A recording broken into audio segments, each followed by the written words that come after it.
జర్నలిస్టులకి, మా రామకృష్ణ గారు, మా రెడ్డి గారు దీక్ష సినిమాకి నన్ను గెస్ట్గా ఇన్వైట్ చేసిన వారికి, ఈ సినిమా బాగా ఆడాలని, అందులో యాక్ట్ చేసిన ఆర్టిస్టులు అందరూ కూడా బాగా పైకి రావాలని, ఒక చిన్న సినిమా తీస్తే నాకు అనుభవం ఉంది. ఒక లైలా అనే సినిమా తీస్తే ఎంతోమంది గొప్ప గొప్ప డైరెక్టర్లు, అందులో నుంచి కో డైరెక్టర్లు, ఆర్టిస్టులు పైకి వచ్చారు.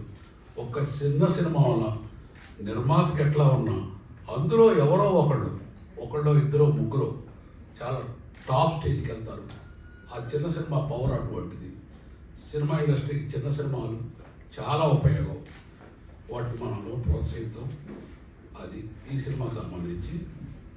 నెక్స్ట్ మన ప్యానల్, నేను, కళ్యాణ్ గారు, ప్రసన్న గారు కలిపి ఒక మంచి ఉద్దేశంతో సినిమా ఇండస్ట్రీకి మంచి జరగాలని, ఒక మంచి భావంతో అందరూ ఇండస్ట్రీ బాగుండాలని కోరుకుంటూ ఒక ప్యానల్ చేశాము. అందులో మేము studio sector and producer sector 2, distributor sector 3లో మేము పోటీ చేసాము. మా మీద నమ్మకంతో సినిమా ఇండస్ట్రీకి యజమాని, తండ్రితో సమానమైన నిర్మాతలు అందరూ కలిసి కూడా మన ప్యానల్, చిన్న నిర్మాత ప్యానల్ 12 మందిలో 7 మందిని గెలిపించారు. తర్వాత ప్రొడ్యూసర్ సెక్టర్ ఛాంబర్లో 20 మందిలో 13 మందిని మమ్మల్ని గెలిపించారు. అన్నిటికన్నా ముఖ్యమైన విషయం, వీళ్ళెవరో మేమేదో పెద్ద గెలిచాం, ఎరగదీశాం, మేము ఛాంబర్ ప్రెసిడెంట్లు, secretary, great great great. But మీలో ఉన్న ఈ గెలిచిన ప్రొడ్యూసర్స్లో మా చిన్న నిర్మాతలు కూడా కొంతమంది ఉన్నారు మీరు గెలిచిన వాళ్ళలో. కానీ మా చిన్న నిర్మాతలు కొంతమంది మా దగ్గర 12 మందిలో మేము ఇవ్వలేని వాళ్ళు కొంతమంది అక్కడ కూడా పోటీ చేశారు.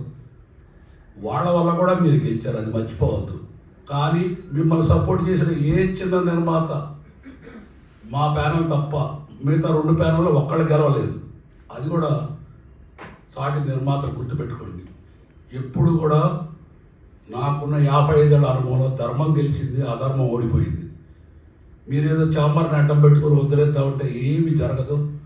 దేవుడు నన్ను కూడా గెలిపించాడు. అంచేత ఫ్యూచర్లో ఒకటి గుర్తుపెట్టుకోండి నిర్మాత మిత్రులు అందరూ కూడా, ఒకప్పుడు మెడ్రాస్లో ఉన్నాం, బిగినింగ్లో ఇక్కడున్నాం, రామానాయుడు గారని, లేకపోతే చాలా దేవిప్రసాద్ గారని, కెఎస్ రామారావు గారని, అశ్విని దత్ గారని మహామహులు, ఉత్తముల నిర్మాతలు స్టాండర్డ్గా ఉండేవాళ్ళు.